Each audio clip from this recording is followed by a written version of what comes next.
Was chassidische Verbringen ken nuftan, ken malach machal nicht tuftan. We come together today, talmidim around the world. Chof Dalet Teves is tonight. Chof Teves, the Rebbe's mother's birthday, is Shabbos.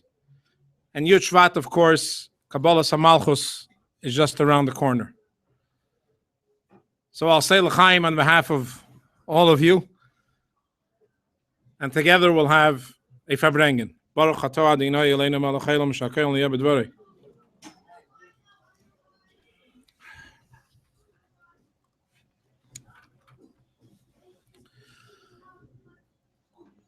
The story is told of a man who was taken, unfortunately, from his family during the Holocaust to a concentration camp. And as you all know, unfortunately, in the concentration camps, there weren't too many opportunities to perform Torah or mitzvahs as easy as it was at home. Erev Pesach came along in a certain particular concentration camp, and one Yid successfully managed somehow to smuggle in a one and only single matzah. He brought the matzah to the barrack where the Yidden were staying, and now they had a question. They only have one matzah for the first night of Pesach. As we all know, the halacha, you have to have a minimum shear to be yetzer the mitzvah of alachilas matzah. So now they had a shaila, what do we do? This Yid felt it would be selfish from his part to just enjoy the matzah for himself. And all the other Yidden that are in the barracks shouldn't participate in mitzvahs matzah of the Leila Seder. On the other hand, if you break the matzah into little pieces and everybody receives a small, tiny piece, then essentially nobody was Mekayim the mitzvah. Amongst the Jews that were in this barrack was somebody, I'm not sure if he was a Rav or a Shamash or a Gabbai, but he was some type of a community leader at home. And they asked him and they said, you know what? You perform the Seder and you will be the Shliach Tzibur to eat this matzah on our behalf. And in such a manner, these Jews in a barrack, in a concentration camp, where chas v'shalom, if the Nazis hear you, you're playing with your life. You've all seen pictures of what the Jews looked like. They're like those black and white pajamas they were forced to wear. And they celebrated their Pesach Seder. And slowly but surely, they started to sing. And they tried their best to enjoy and to celebrate the beauty of the night of Pesach. Unfortunately, in the morning, the Nazis found out. The way the Nazis kept control in the concentration camps was very simple. They had a public execution mound. That was like a little hill in the center of the camp where everybody can see from their barracks. And they executed this Jew. They shot him dead. This way, nobody else would ever dare again to do something that's in violation of the laws of the Nazis, Yimach Shmam. Not far from where I am in Westchester was a Jew who every time on Yom Tov, he was an elderly man, whenever they say Birchas Koyanim, he would leave. He would leave the shul. Until finally his family asked him, what is it with you and Birchas Koyanim? We notice comes to the end of davening, you leave. Why? And he says, my friends, let me tell you, I was there by that Birchas Koyanim. I was there that year of the Pesach Seder in the concentration camp when they took out that Jew and they shot him dead. But before they shot him, he said to the Nazi, in every civilized society, don't you give a man his last wish? The Nazi laughed at me and said, and what would you like? What's your last wish? He said, I would like to recite the Birchas Koyanim, a certain prayer And from the center of the concentration camp, he shouted out loud, and he gave the Birchas Kohanim. And this Jew says, I remember the voice of that Jew just before he was shot. I don't want to hear Birchas Kohanim again because I do not want to dilute the sound that I remember so vividly and that's etched in my mind from the moment that Yid shouted his Birchas Kohanim just before he went to meet his Maker and returned his soul to HaKadosh Baruch Hu. Am Yisrael is fortunate that we have a tradition, a Masorah, a heritage that was transmitted from generation to generation. And we as Chassidei Chabad especially proudly state, Ashreinu Mateiv Chalkeinu. We were given a very beautiful heritage. Our heritage is something that is indeed worth celebrating.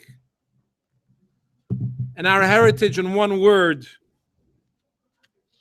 is Lichshayafutsu Maineisecha Chutza. The Baal Shem Tov went upstairs Lamaila and he asked in Heichal HaMashiach, Ema Saika Simar. And he was answered, Lichshayafutsu Maineisecha Chutza. When we come together and we cherish and we realize as talmidim what we have, then it's true. We celebrate the beauty of the Ashreinu Mateiv Chalkeinu. You know, when you cherish something, you find time for it. You know, the Rebbe used to walk right here from 770 to President and Kingston to 1418 President Street every day to visit his beloved mother, who he hasn't seen in almost 20 years as a result of communist Russia and the Nazis and the war. And the Rebbe made time every day to go see his mother. To go see Eima Malchus, the mother of royalty, Rebbe Tzanchana. With this Shabbos, we will be celebrating Chof Dalet Teves. Our father's mother, the Rebbe's mother. The Rebbe Tzanchana's birthday is this Shabbos. It's her 136th birthday. The Rebbe made time every day to go see his mother, to go see the Rebbetzin. Surely on this Shabbos, we will spend time as well to do something of Farbrengen, to inspire ourselves and give thanks and celebrate the Eima Malchus, the mother that gave us the greatest gift of all, our Rebbe. If you ask most people, what do you want most in life? If I went around this room and I asked each and every single one of you, in one word, not a sentence, give me just one word, think it in your mind. But as a human being, as a Yid, as a person, what do you want? Money, toys, games. What do you want in one word? The vast majority of people in the world will answer, if you push me to one word, happiness. I want to be happy. What does it take to be happy? Everybody has different definitions. But certainly as Chassidim, we know that happiness by us is defined in unique ways. Chassid lives for a purpose. You know what a chassid's happiness is? When you successfully achieve the goals that you believe are worthwhile living for, begashmius u'beruchnius, then you're living a happy life. So in essence, your happiness and your life comes down to something very simple. Achieving your goals. You know, lahavdil, in the world, they say that successful people are those who successfully have successful goal setting. They have goals in life. They want to arrive. They want to achieve. I want to make the $1 million this guy has. I want to become a millionaire. whatever it is that he wants to do. But we as Yidden have much more valuable things that are meaningful to us. But in order to have that happiness, you have to be successful at it. In order to be successful, you have to hit your target. But as they say, how do you expect to hit your target if you don't even have one? You can only be a happy person if the target you believe in is something that you arrived at. For 200 years, Chassidus Chabad, the Alter Rebbe, has already stated in Tanya that the world has goals. Life has goals. Our existence is one gigantic goal. The Mishnah says, Ezo chacham araya sanaylad. Who's a smart man? Somebody who can foresee what's going to be the results, the consequences of my actions, of my plan. You plan ahead successfully, and that's when you arrive at your goal. The Alter Rebbe in Tanya explains to us clearly, that's 5,776 years ago, the master of the world, the Rebbeinu Shalom, created the world with a plan. As we say in the 12 psukim. Every Yid that lives has a purpose and a neshama. And when you maximize and you arrive and you achieve your goal that you believe is important, then and only then is when a person is actually happy. The Alter Rebbe revolutionized something. We are Chassidei Chabad. When we sing with happiness, Ashreinu, Mateiv Chalkeinu, Manoim Gadaleinu, Mayafa Yerushaseinu, we're so happy that we're holding on to something. We need to also understand we're happy, but what it is that you're holding, that you're so happy about. You're happy because you found a sense of what we call in English divine purpose. A sense of value, of purpose, of meaning. I'm not just a random existence, but our existence as Chassidim has purpose and value. I want to pick just one line out of Tanya. We're all young Bachrim here. And I'm sure many of us ask what most people ask in the back of their mind. That's a very nice speech.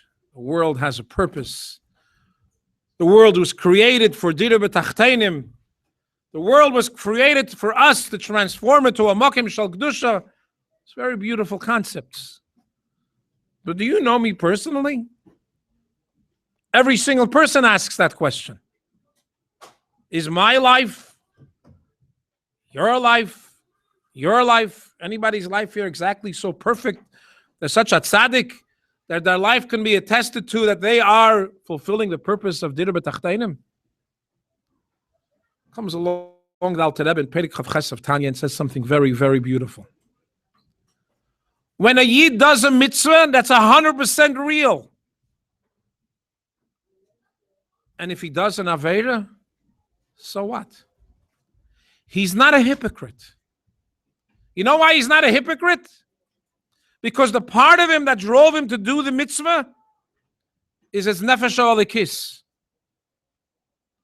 Part of him that drove him to do an Aveira was his Yetzer Hara, his nefesh habamis. So it's not that we're indecisive. It's not that we are confused. But Am Yisrael and Chassidus Chabad especially believes every Yid is holy and beautiful and special.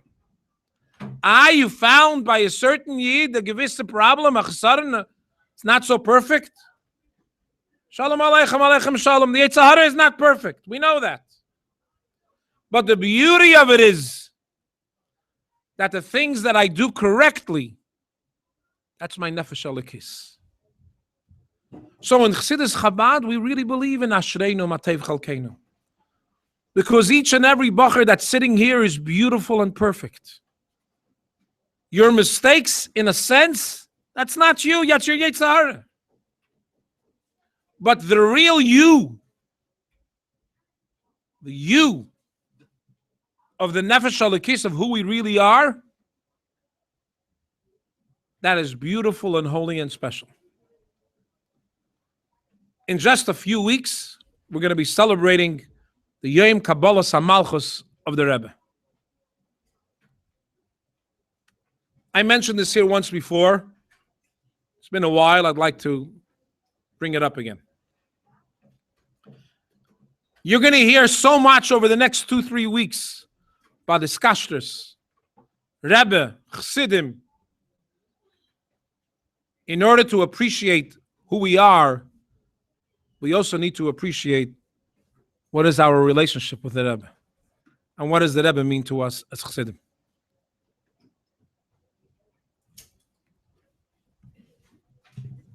Anybody recognize this? Most of us today have cell phones in one form or another. Do you really believe that when you dial a phone call on your cell phone and you're dialing somebody who's living all the way down in South Africa, in Johannesburg, in Cape Town, in Argentina, or in Siberia, you believe that your voice is going from your telephone to his telephone? I have one simple way to prove you that it doesn't work that way. Because if you forget to pay your bill at the end of the month, did it ever happen to anybody here? Somehow, magically, your phone stops connecting to your friend on the other side of the globe. What's wrong with my phone? It's been working yesterday. It's been working this morning. Suddenly, I'm trying to place a phone call and it's not working. The answer is your telephone gives off a signal. That signal travels to a nearby cell tower. One of the large companies put up, Verizon, AT&T, whoever it is that put up your cell towers. They take that signal and they transmit it to a satellite dish in outer space. That satellite dish sends that signal to a cell tower that is nearby where your friend is standing. And his cell phone is picking up the signal from there. Now imagine if I said to you, you know what? You have a good phone, just use it. Cell towers, satellite dishes, I'm paying monthly bills. Okay. Take out that satellite dish. Take out your connection to the cell tower. Now try your phone call. Your phone call works because it is channeled and beamed to you through a satellite dish and through a cell tower. In a letter that the Rebbe wrote on Gimel Tammuz Tafshin Yud, the Rebbe explains to us what is a Rebbe. And the Rebbe says clearly the Rebbe is not just a person who's a tzaddik, a Baal Mephis who does miracles and we tell stories. It's beautiful, it's amazing. But is that what a Rebbe is? A miracle worker? The Rebbe says, "Ha'ikar chaser min ha'sefer." That is not the main thing of what a Rebbe is. And the Rebbe explains there that a Rebbe is something like a brain, like a human brain. If you don't mind me asking you for a small favor, try to move without making too much noise the toe in your right foot. Feel your toe? What's making it move? Your brain. Your brain just sent a signal to your toe and it moved. But if chas v'shalom that toe is disconnected from the brain, if you've ever seen, God forbid, a stroke victim, somebody has a lack of connection between the brain and any part of the body, doesn't function. The Rebbe is the moyach, the nasi hadoir, since Moshe Rabbeinu in every generation, who brings life and neshama and chayis literally. And as the Rebbe writes there, these famous 8 words, Mimenu val yadayim kol hashpois begashmius uberuchnius. Mimenu val yodayim kol hashpois begashmis uberuchnis. From the Rebbe and through the Rebbe comes to us. From Hashem himself. Because everything comes from Hashem Echad. But it comes to us channeled and beamed through the Rebbe, the Nasi Adoir. So to us, the Rebbe is not just a tzaddik, not just a person who does nisim v'niflois and does miracles. To us, the Rebbe is our lifeline. To us, the Rebbe is the moyach that connects all the limbs of the body to the brain so it's alive and it functions. And on Yud Shevat Tavshin Yud Aleph, exactly a year after the Histalkus of the Frierdiker Rebbe, the Rebbe then officially, although as we as Chassidim know, the Rebbe accepted the Nesius immediately, right after the Histalkus of the Frierdiker Rebbe, but formally a year later in 770 Eastern Parkway, on Yud Shevat Tavshin Yud Aleph, the Rebbe told us a mimer. And in that mimer, the Rebbe says, Basi legani achoisi kala. The Rebbe says, I have returned, the Shechina says, HaKadosh Baruch Hu says, I have returned to my garden to transform this world, to make it a dira b'tachteinim. If any of you have ever seen beautiful gardens, if you've been to a botanical garden, where there's thousands of beautiful flowers to see, you realize that each of those flowers have somebody that is assigned to take care of that garden. In the famous words of the Maimer, the Rebbe says, Kol Ashvin Chavivin, that every person living in this generation is cherished and special and beloved. You are one of the Rebbe's gardeners. You are one of those that are taking care of the garden of the Rebbe's world, as Chayale Beis David, to transform this world and make it a place that's a dir lo yisbarach b'tachteinim. You know, if you look at the world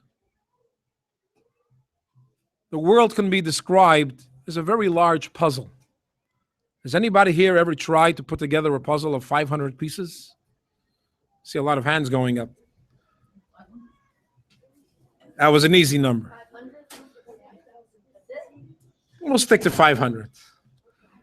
How about 5,776 pieces?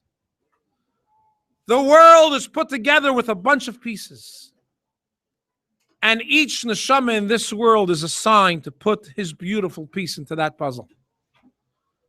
But you can't make the puzzle perfect. And you can't complete it until each person puts his piece into that puzzle.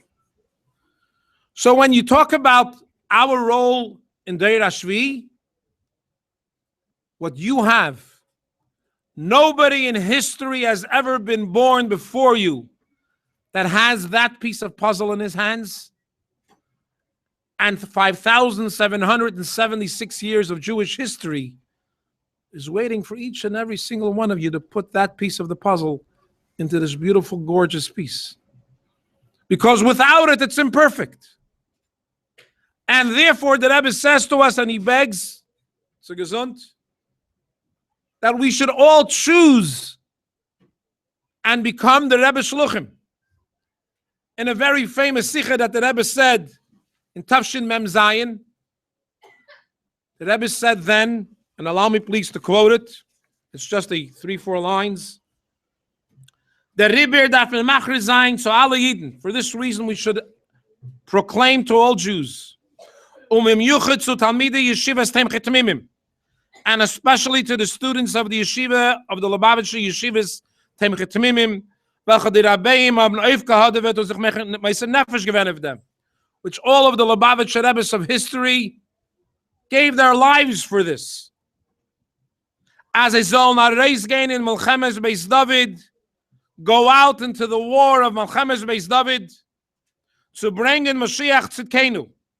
As a soll auswachsen zu sein, as Konei Tzibur and Shluchim, grow up to be Jewish community activists and Shluchim of the Rebbe. And then the Rebbe screamed, I remember these words very vividly. Werd Shluchim und geht einnehmen die Welt mit Yiddishkeit. Go and conquer the world with Yiddishkeit. The Rebbe tells us that the reason why we were born, the reason why our neshamas come down into this world, the reason why the Rabbein chose each and every single one of us to be soldiers in so many years of Jewish history in the final generation of Deir HaShvi is for a purpose, is for a reason. And that reason comes down to be a Shliach, to be a lamplighter, to be somebody who represents the Rebbe and make this world a perfect place. Many years ago, I was at a conference of the JLI. And a man got up and he told a story that I will never forget. He got up and he told the following story. He said his uncle was a chaplain in the United States Army during World War II, when, as you all know, the world went to war with the Nazis, Yimach Shmam. After 6 million Jews were killed, Baruch Hashem, the Allied forces succeeded and the Nazis lost the war. When the American troops came to liberate one of the particular concentration camps, this man's uncle was a chaplain in the United States Army. And before they went into the camp, they called a doctor to give a speech to the soldiers that were going to go inside to liberate this camp.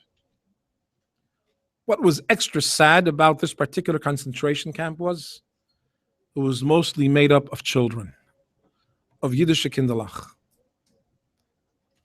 Without describing gory details, but you've all seen the pictures of people of the Holocaust. They were walking skeletons, famished.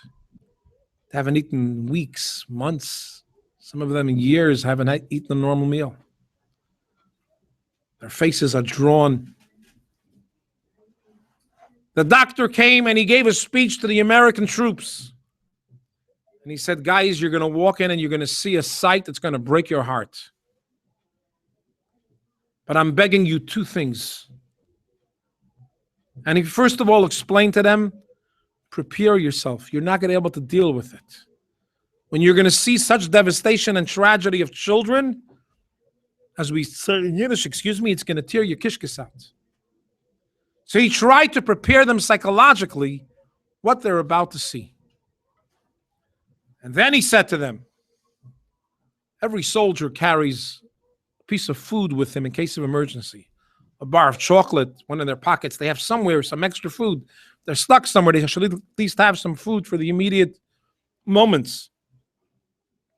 He said to them, when you're going to come inside, you're going to want to give those children the piece of food that you have on you, that chocolate bar, the candy bar, whatever it is that you have.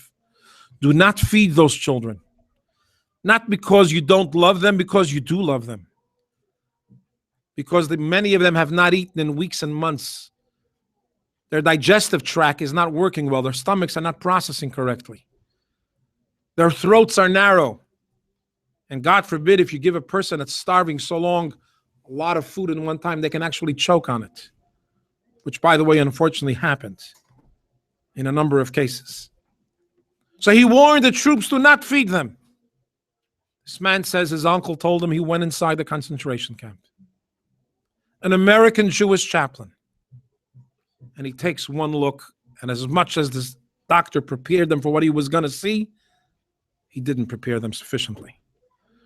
Seeing kinderlach, Yiddish kinderlach in that situation, it's unbearable. He was an American doctor, chaplain. His language was English. The language of the children of Europe, as you know, was mostly Yiddish. He didn't really have a common language to talk to with them.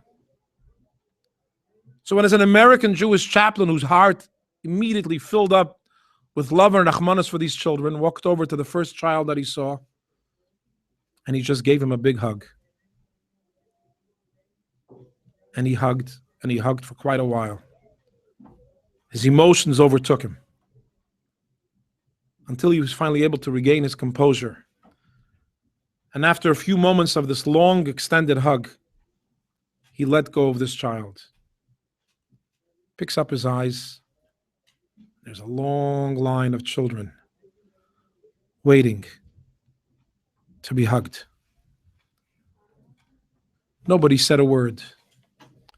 Nobody announced that this man will be standing here and giving out hugs. But every child that was standing there and witnessed what was going on instantly felt in their kishkis, in their guts, this man is different. He's not a Nazi. This man gives out love. And this man who spoke at the JLI says, I don't know what to say to Shluchim. But you guys don't teach the way the rest of the world teaches. You come and you teach fellow Jews with Avos Yisrael, with love in your heart. You reach people in such a way that nobody else can compete with you. Yud Shevat is a time that we connect. The Rebbe spends an entire long seif in the Maimer of Basti Lagani about the importance of Avos Yisrael and a story of each of the Rebbes about Avos Yisrael. Maybe as a achana to Yud Shevat, find a friend that can use your hug. Find a friend that maybe somehow you offended that person. Find a friend that maybe you owe them an apology.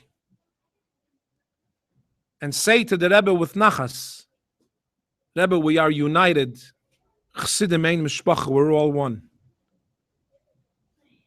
And my hug to that child or to that bacher or to that friend, whoever it is, whether it's physical or whatever it may be, but Avos Yisrael goes very deep. The ability of us to making sure that every Yid, as the Rebbe wanted, Ufaratzta yama v'akedma v'tzafayna v'negba. And allow me to close with this.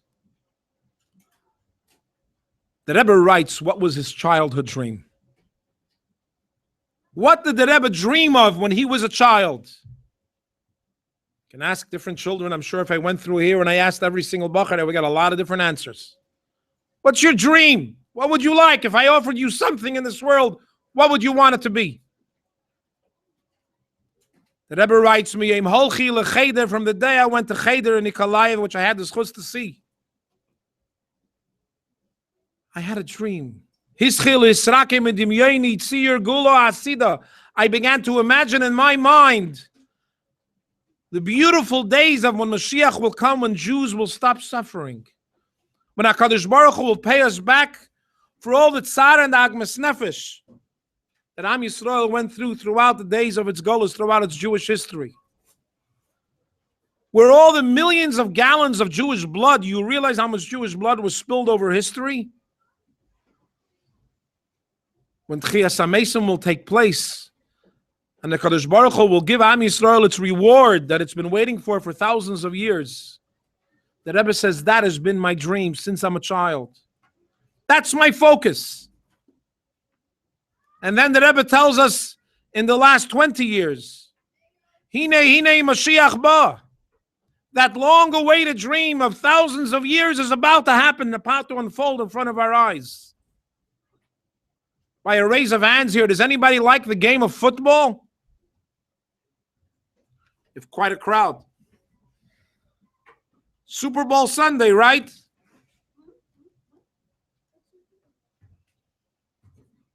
You know what the game of football is? In 10 seconds, very simple. There's a long field, and you got to run that ball into the end zone. And if you arrive there and you bring the ball to the end zone, you won. Your team won. The Rebbe tells us, Anavi migia azman geulaschem. The time that Mashiach is going to be revealed is about to happen. We are just before the end zone. The ball is in our hands. As the Rebbe says, I'm giving it over to each and every single one of you. The Rebbe gives us the ball. The end zone is in front of our nose.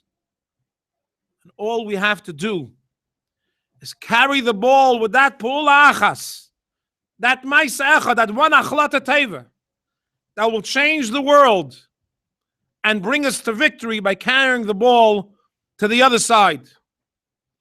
So I conclude by saying l'chaim, as we stand together today by Chassidische Verbrengen, may we be zeicher that this Yud Shevat, we should be able to celebrate the day of Yud Shevat together with the Rebbe Begashmias.